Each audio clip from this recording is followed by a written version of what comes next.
Hoy estamos iniciando una nueva etapa de Central Espacio de Ideas con Agenda Central Imagen.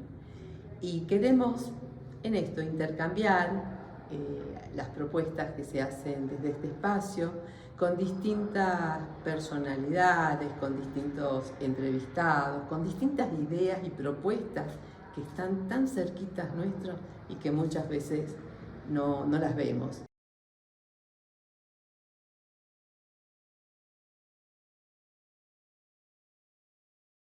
Rosana es doctora en lengua y si bien es especialista, una de las tantas especializaciones que tiene Rosana en literatura latinoamericana, se dedica mucho a trabajar con los niños, con las niñas, con las infancias.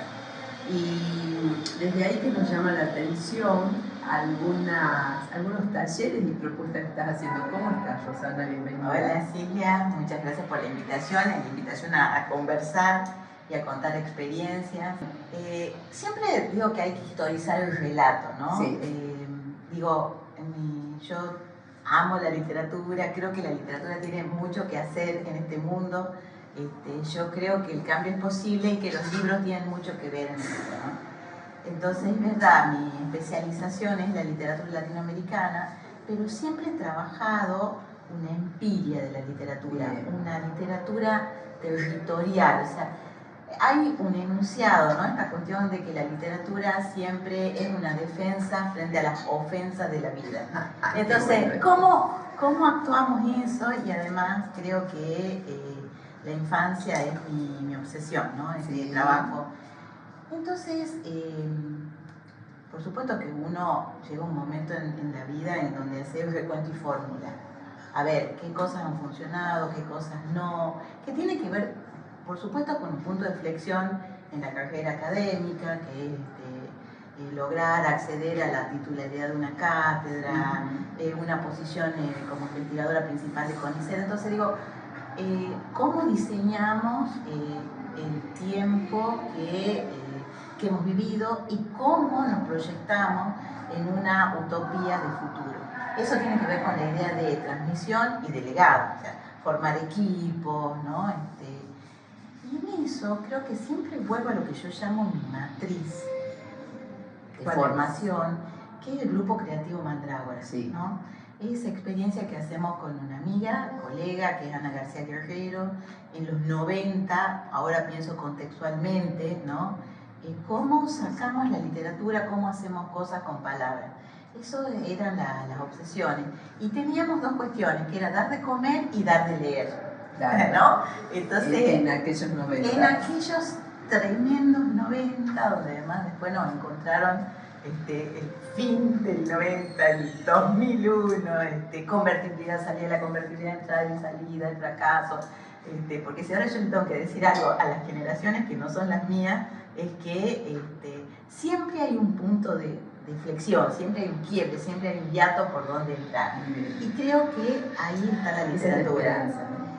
Yo creo que es la esperanza en términos de Cortázar, de Cronopios, Fama en busca de una esperanza, ¿no? Entre Cronopios y Fama en busca de una esperanza. Y siempre he estado ahí, en ese espacio de literatura y de juego. Por eso es una propuesta inicialmente que tiene que ver con Cortázar, que tiene que ver con lo lúdico de Rayuela, que tiene que ver con la filosofía de Derrida, que es la deconstrucción, que es una palabra que se usa para todo, pero en el fondo lo que se estaba planteando en esa primera filosofía que leemos es que no había un comienzo y no había un final. Entonces eso te da una idea de lo contemporáneo, de la contingencia, del escenario permanente. Absolutamente. Entonces, es verdad que cuando comenzamos ese proyecto Mandrágora, nosotros pensamos que la literatura tenía que ser literatura con mayúscula y que la literatura estaba incómoda en la escuela. Estaba incómoda. Entonces armamos lo que nosotros llamamos los talleres literarios. Te interrumpo en esto. ¿En algún momento la literatura fue elitista? Sí, totalmente. Fue patrimonio de la clase dirigente. Totalmente. Entonces ahí nosotros leíamos Gramsci, decíamos los intelectuales son todos, y además los intelectuales se forman en la escuela. escuela. Entonces yo decía, ya tuvo mucho tiempo esta clase de literatura, ¿qué pasa si la movemos? ¿no? Muy bien. Y movemos sobre todo la capacidad de elegir. La literatura, por eso digo literatura con mayúsculas, y la posibilidad de elegir, no que esto es lo que me queda. Entonces empezamos a jugar, que para mí es un punto muy importante, porque por supuesto a esta altura ya tengo recetas, ya tengo los tips y voy a contar cómo es. Entonces nuestro indicador era Borges. Bien. O sea, cuando podemos leer Borges, hay algo que cambió en la percepción de la realidad, en la lectura, y tenía que ver con las formas metafóricas del lenguaje, ¿no? Mi amiga además había sido muy militante en los 70 y peleábamos mucho, pues yo era de los 90, yo decía, no existe la literatura de mujer, no existe la literatura, ¿no? Y yo decía, bueno, vamos con la subalternidad, y no, ella es formada en la literatura clásica, entonces en esa tensión, creo que la literatura, y además los ricos son muy pobres cuando no tienen las metáforas o cuando no pueden leer, yo lo odio, pero es verdad, la sonatina de Rubén Darío, o sea, ¿no? La princesa está triste, que tendrá la princesa. Bueno, entonces creo que en esa dimensión, con esto a la escuela. Bueno, esa es toda ha sido un gran desafío, porque la verdad que nosotros los talleres estaban por fuera de la escuela, sí, ¿no? Porque nosotros decíamos, en la escuela la literatura siempre genera escándalo, sí, porque la tratas de contener. Y la verdad que la literatura vos la pones a funcionar y no sabes a dónde termina, entonces tenés que tener una formación docente que pueda manejar la biblioteca de Babel, ¿no? Sí. Porque esa es la verdad, para entrar y salir. No, esto a mí me parece realmente novedoso, y a partir de las charlas que nosotros tenemos, donde me vas comentando muchas cosas, esto de que no tiene límite la literatura y por eso se le teme muchísimo. Entonces ahí vos haces ese juego entre lo que es que circule la palabra, la adquisición del lenguaje o la construcción de nuevos lenguajes también, porque no te quedas solamente con la palabra escrita o hablada, sino que vos estás trabajando también con otras voces que interactúan, y la creatividad, que es lo que te lleva a pensar que el mundo puede ser distinto, que el mundo puede ser de color azul si lo pinto azul, negro, blanco o amarillo, y que puedo cambiar. Pero mira, hay muchas ecuaciones muy interesantes. A ver, hablo desde un lugar, pero también hablo desde una historia, y hablo desde mucho colectivo de trabajo y discusión, ¿no? Esto se arma en equipo, se acuerda en equipo, aunque el physic to roll sea, ¿no?, esa escena donde el docente transmite, cuenta, piensa. Mira, ahí creo que por un lado está bien, es la palabra, pero también la palabra convive con el silencio, convive con el secreto y convive con la escucha. Entonces, y por otro lado, otra cuestión muy importante de lo que yo ya llamo el dispositivo mandrágora es el objeto libro, ¿no? Es el objeto libro, la cultura escrita, el mundo escriturario, la ciudad letrada, la ciudad escrituraria, el objeto libro, porque es verdad que en los 90 nosotros éramos narradoras, ¿no? Y había mucho el club de abuelas narradoras, la madre narradora.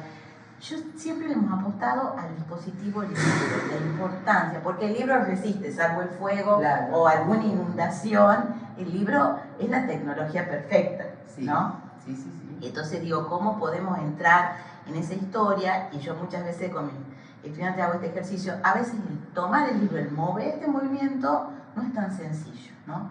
Por eso la biblioteca a mí me parece clave. Y lo que estamos planteando en el equipo de investigación es qué pasa en estos enfoques de alfabetización, ¿no? Que es la disputa de uno u otro, las guerras más o menos amables o bajo mantos de aparente cortesía. Yo, por supuesto, me inscribo en el Instituto de Investigación en INBELEC, que además coordina la doctora Constanza Padilla, está desarrollando desde hace muchísimo tiempo el enfoque de las prácticas del lenguaje, un lenguaje situado. Yo digo, ¿qué pasa si fortalecemos la formación de la crítica literaria desde la alfabetización inicial? Esto es formar lectores. Sí. eso implica bajar nuestras líneas, nivel inicial, primero, o sea, esto que es algo que nos cuesta mucho dentro del sistema, ¿no? La dirección de nivel, la sala, entonces, ¿qué pasa? La trayectoria de ese sujeto que va a ver qué sucede con esto que lo están planteando, que son los niños, los adultos o con las edades con las que uno trabaja, ¿no? Entonces yo digo, el taller nos permitía la cocina ecléctica, ¿no? Nos permitía distintas edades, distintas experiencias, escenas muy ruidosas, ¿no? Donde, bueno, cada uno lleva, trae, quiere contar su historia, su experiencia con el libro que se toca, el libro que se... Entonces, eso siempre ha sido una escena fundacional. Entonces, volver al formato biblioteca, que nosotros teníamos esos dispositivos, la biblioteca de aula, ¿no? Siempre ha estado, pero en el fondo, y esto hago también como cuando uno revisa sus propias matrices, no la sacábamos de ese lugar de ilustración. ¿Qué pasa si yo trabajo desde el momento inicial con herramientas de la crítica literaria? Y vos sabés que en ese sentido yo soy una lectora apasionada de la filosofía de Benjamin. Sí. Entonces, ¿qué pasa si empezamos a trabajar el detalle? Pero el detalle desde el momento inicial de la lectura, que es desde el momento del nacimiento. O sea, es desde esa vinculación de, yo digo, lengua madre, voz primera, donde esté situada. Donde nosotros, ¿no? Lengua madre, voz primera. ¿Y qué pasa si en lugar de solo narración ponemos libros? ¿Y cómo va eso? Y yo creo que va muy bien. En este momento estamos trabajando con un grupo, fundamentalmente tengo una amiga que me ayuda a pensar mucho esto. ¿Qué pasa si pensamos un taller que tenga todos estos recursos resueltos? O sea, que la escena sea muchos libros, mucha escritura y muchos papeles de colores, que esa fue la gran obsesión de mi vida, ¿no? En la facultad, el tema de los papeles de colores se ríen, y estudiantes van a saber, porque... Y además, en épocas precolombinas, estaban los afiches, no era así, ¿no? El Power Shop, cuando yo empiezo a enseñar, se escribía con la Olivetti, claro, entonces claro. Los recursos eran el afiche, el felpón, los papeles de colores. Yo me acuerdo que mi maestra, mi mentora, Carmen Perilli, titular, y bueno, ahora justamente profesora emérita de la UNT, ella tenía pesadilla, porque decía, yo sueño que vos das el concurso de titular de anfiteatro y que vas a llegar con esos papeles de colores. Sí, bueno, vamos allá. Y así fue. ¿Por qué digo esto? Porque esto también es un fantasma, la hoja en blanco. ¿Quién puede con la nada? ¿Quién puede con la hoja en blanco, sin renglón? En cambio, los papeles de colores de distintos tamaños, tarjetas, sobre, carta, estimulan. Muchas cosas, hacen pensar, te permiten jugar con la letra. Y otra cuestión muy importante que también tiene que ver con la experiencia es salirnos del lugar de maestro que corrige y ponernos en el lugar de editor. Porque, y eso también es una investigación importante en mi equipo, ¿quién escribe el libro? A ver, y esto lo preguntamos a Random House, lo preguntamos a los grandes grupos editores. ¿Quién escribe el libro? ¿El autor? ¿El editor? ¿Cómo se da esa tensión ahí? Nadie sale a la escritura pública sin una escritura editada. A ver, ni García Márquez, digo, ¿no? Tuvo su... Digo, esto también es muy importante. Entonces, ¿por qué nosotros tendríamos que exponer de manera de una escritura desnuda, una primera escritura, donde seguramente faltan acentos, hay problemas tipográficos? Entonces, ¿por qué someternos, porque estamos en una escena educativa, a una violencia de salir a una escritura pública sin haber pasado un proceso de edición, ¿no? Entonces, ¿qué llamas proceso de edición? A lo que se hace en la industria editorial, porque vengo también de una experiencia de haber dirigido en la editorial de la universidad y haber pensado el ecosistema del libro desde la edición universitaria, ¿no? Hoy hay una nota muy linda de una colega que es de María José Bobby, donde piensa qué pasa con la edición independiente, no se haría sin la edición universitaria, no se haría sin la universidad, o sea, cómo vas pensando esta escritura en donde el editor creo que es el que tiene el mapa, tiene el croquis, ¿no? De esa escritura pública, el título, el diseño. ¿Cómo lo llevamos a esto, a este primer trabajo, esto que vos decías, desde el momento del nacimiento, o en las primeras edades, para motivar a los chicos, porque también está vinculado con la alfabetización, es alfabetización en realidad. ¿Cómo llevamos todas estas ideas? ¿Cómo se las concreta?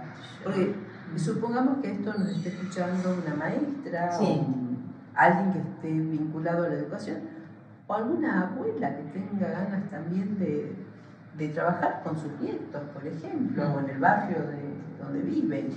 Mira, lo primero yo creo que es la pasión. O sea, que vos le ponés mucho. Es apasionante. Entonces, a mí me pasa que estamos en este momento también en un gran proyecto de especialización y en algún momento yo voy de visita, porque armamos la estructura, ¿no? Es como el productor teatral, ¿no? Que se sienta, una vez que está montado el escenario, está atrás, ¿no? Y ve de público.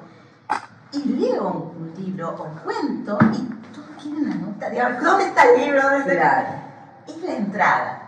Ahora, con los chicos, que en este momento, los chicos y las chicas, tenemos un mundo. A ver, yo también tenía la televisión. Cuando yo nací en el 67 había muy poca hora de televisión, pero esas pocas horas de televisión estaba encendida la televisión en casa. Y yo hacía todo con. O sea, que el tema de las pantallas yo no le temo a eso. Pero el tema es cómo competís en ese universo. Claro, por ahí va.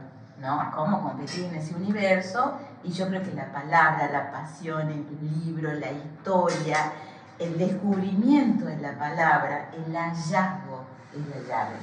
Cómo instalar y cómo explicitar que acabas de encontrar algo del mundo desconocido. O sea, descubrir mundo es siempre el gran móvil para salir a la aventura, salir a buscar lo que no conoces, ¿no? Entonces, yo creo que eso es muy importante, y otra cuestión muy importante de esta nueva experiencia de taller que tengo son los recursos. A ver, el lápiz, los muchos colores. Yo en ese momento, cuando empezamos con Mandrágora, me sé que yo era funcionaria de las grandes corporaciones y pasaba archivos publicitarios, pero no era así. En ese momento Faber-Castell había hecho una caja. Claro, el lápiz Faber se deslizaba de una manera tan seductora en la hoja de papel que es imposible resistirte la creación de un lápiz. Y hoy hay muchos lápices que son como... O sea que esa cuestión de la motricidad también, que era antes el cuaderno de ayuda. Claro, el cuaderno de caligrafía en sí era repetías, ¿no? La repetición. Además le permite a los chicos ver que ellos pueden. No importa si tiene una motricidad fina más desarrollada o menos desarrollada, sino que se permitan, que puedan meterse en ese otro mundo que a veces la escuela le pone sus límites y a veces no, depende del docente, ¿no? Yo creo que ahí es donde estás hablando, bueno, yo creo que hay que pensar otra instancia de formación, y también hablo de los errores, porque yo antes era casi una declamación, bueno, porque yo soy profesora de declamación, claro, en mi casa. Yo entraba y decía, bueno, vamos con la lógica del disparate, que es Marilena Walsh, pero yo solo decía disparate y ya, por supuesto, en la escuela me iban a decir que no, ¿no es cierto? Pues decía no. Entonces, hasta que empiezo a estudiar esta cuestión de la vaca estudiosa y realmente la arqueología del trabajo de Marilena Walsh, ¿no? Había una vez una vaca, en realidad un canto muy popular de la cultura brasileña, que la descubro mucho tiempo después cuando leo Macunaíma. A ver, entonces cuando empezás a pensar esa arqueología desde otro lugar, entonces vos decís la lógica del disparate, pero también la lógica de la metáfora, donde A no es como B, donde hay un elemento que falta, y donde eso que falta es lo que interpela la construcción de los chicos. Ahora, va a ser lo que falta en esa lógica. Por eso yo digo, el silencio, el secreto y la escucha. Qué buena combinación. Interpelas la educación, cómo enseñamos, este inicio cuando los niños ingresan a un sistema educativo. Totalmente, porque además me interpelo a mí misma. A ver, en la cátedra, es la literatura latinoamericana 1, pero desde esa cátedra, también porque el sistema lo permite, porque hay cambios de planes de estudio y porque hay que disputar políticamente esos espacios de conocimiento, desde ese lugar hemos armado 2 espacios más. Uno es el taller literario como cátedra, que es una cátedra ya formada, con recursos, tiene 10 años de dictado ininterrumpido, está a cargo ya del taller del doctor Blanco Badeneira. Y por otro lado, la literatura brasileña, porque somos monolingües en el fondo. Digo, ¿qué pasa? A vos también lo has experimentado desde el ministerio, ¿qué pasa con el portugués como lenguaje, ¿no? ¿Cómo nos cuesta? Y son nuestros socios estratégicos más próximos. Para todo.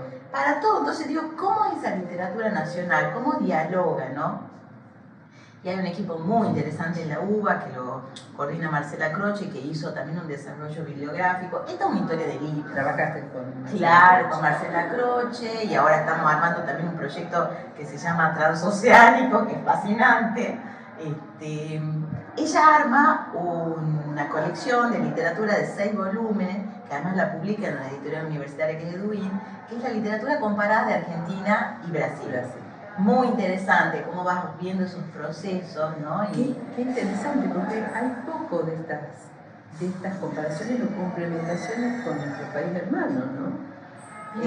Sí. Y no sé, porque más allá de que hubo avances también cuando se crea la universidad, que fue durante el gobierno de Néstor Kirchner y el gobierno de Lula da Silva, Claro, gobierno, claro. como para empezar a pensarnos como hermanados, ¿no es cierto? Además como socio estratégico, eso me parece, ¿no? Porque además de los lazos de sangre, ¿no? Esta idea de familismo que a nosotros nos constituye, digo, ¿qué pasa cuando empezamos a pensar en términos del capital, de la reserva, ¿no? Es muy interesante. Y por otro lado, yo digo, siempre interpelo la educación, pero me interpelo a mí misma, ¿qué hacemos con las palabras? ¿Cómo formamos esos equipos, no? Y por otro lado, qué impresionante la universidad, porque uno cuando está en gestión, en el mejor de los casos son 12 años. La universidad tiene 110 años. 110 años, ¿no? Formando una región, no sé, como armar esa historia. Entonces, queremos los números, sí, tenemos los números. 110 años. La de Córdoba, 400, ¿no? Hay algo en ese modo de transmisión que siempre es artesanal, que te permite pensar, ¿no? Como en una carrera. Digo, mi hermana que hace toda la gimnasia, yo ninguna, Adriana, ¿quién gana la carrera? El que te tira, digo, ¿no? Y ese siempre gana con la cabeza, digo, el que va marcando, ¿no? Y yo creo que en la alfabetización también. En la escuela. La escuela es eso también, ¿no? Porque el libro, a ver, nosotros tenemos mucha historia, yo vengo de esa escuela que copiaba, ¿no? Claro, sí. Copiaba, digo. Pero la verdad es que esa maestra, la señorita Marisa, antológica ya, trabajaba con Marilena Walsh. Y hasta el día de hoy, la tetera es de porcelana, pero no se ve, ¿no? Manuelitas, nadie supo bien por qué. En el río hay 1500 chimpancés, pero si los miras no los ves. O sea, siempre está eso que se vuelve insondable cuando lo querés institucionalizar, ¿no? Es una maravilla. Yo creo que sí, pero bueno, también digo, alguien me dice, bueno, pero es fácil hacerlo. No, porque es de Benjamin también. Es la tensión entre el marino mercante y el artesano, entre el que está en su lugar, el que se va y vuelve, ¿no? Benjamin tiene siempre esa idea, el que hace un viaje tiene algo para contar. Ahora el viaje puede ser material, puede ser simbólico, puede ser imaginario, puede ser la lectura. Fundamentalmente es la lectura, ¿no? Pero hay mucho aprendizaje. Totalmente. Y también cambios de pareceres. Hay que permitirse esos cambios que son de paradigma, ¿no? Que son... Porque claro, si uno va con el principismo de, ¿no?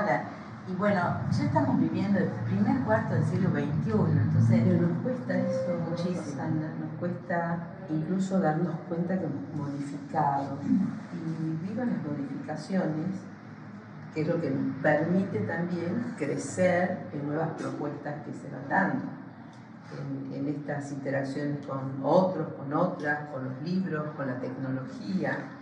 No podemos seguir siendo esa persona que se queda solamente con su primera idea y nada más.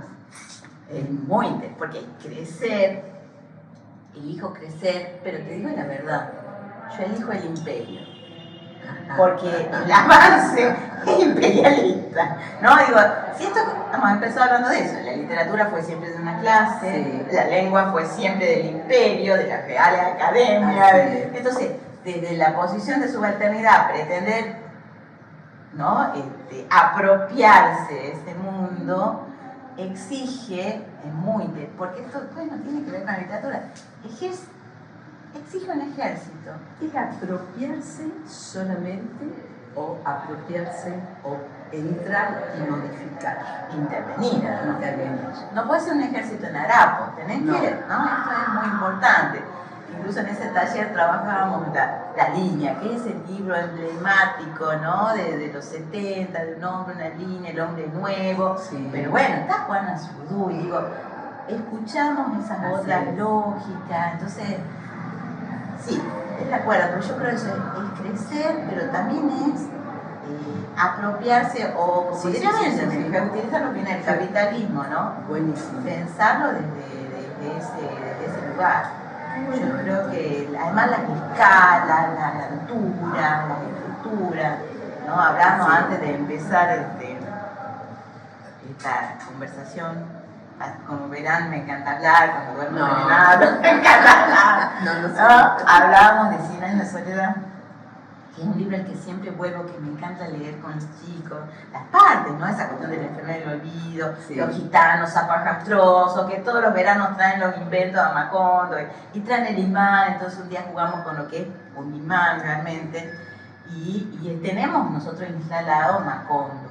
Pero en realidad, García Márquez siempre nos desafiaba a pensar el sueño de un Macondo peninsular, ¿no? Eso es 100 años, es el sueño de un Macondo peninsular. Entonces, esa es otra, Macondo puerto, Macondo de entrada y salida, de contrabando, ¿no? Es todo eso. Desafiante. Muy desafiante. Y algo de pirata, porque si vamos a hablar de imperio, por supuesto. Así es. Hay que ver dónde nos ubicamos después o qué hacemos con todo eso. Exactamente. ¿No? Así es. Rosana, un gusto que estés acá en esta nueva versión de Agenda Central que se complementa con nuestro programa de radio, y la verdad que despertás muchas interpelaciones que nos hacemos, pero también nuevos desafíos, porque de esto se trata, creo. Si no tenemos desafíos, es como la utopía el desafío, ¿no? Es así. Así que muchísimas gracias por estar acá. Muchas gracias.